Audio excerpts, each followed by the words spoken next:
Patay ang usa ka babae human kini gipusil sa nawong sa iyang uyab nga pulis sa barangay Indangan, Davao City.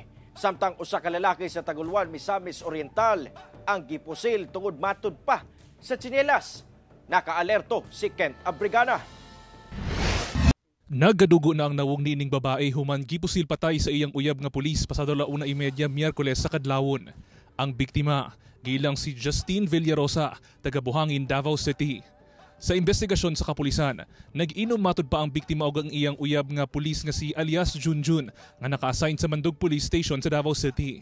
Nagkalalis matud pa ang duha tungod sa selos. Hinungdan nga gikuha sa sospek ang iyang pusil o gipabuto sa nawong sa biktima. Primero ato is nag-inom pa sila so mabutang nato nga murag okay pa. Nya sa dihang under sa influensya na sila sa iling ng makahubog, diha na naglalis and diha na nadunggan sa witness nga ay silosay nga panaglalis. Na-recover sa crime scene ang pusil nga gigamit ni alias Junjun ug mga basyo sa bala.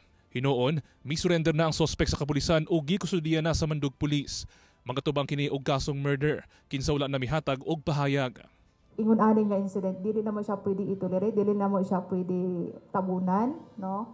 Kay ang Davao City Police Office kung tanan nato kung pwede mahibalo para makabalo ang publiko kung saan ay status.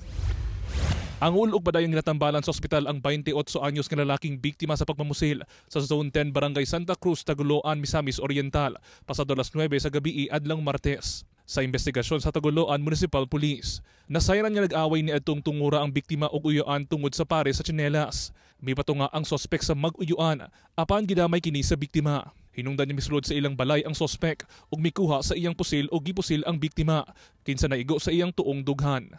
Samtang ang sospek misibat sa gilayon human ang krimen. Sa karon ongoing ang atong hot pursuit operation. Gipalakaw na po namo ang uban namo nga mga elemento sa intel para pag-locate aning suspitsado. Kauban si Mel Colmenares sa kamera. Ako si Kent Abrigana para sa One Mindanao.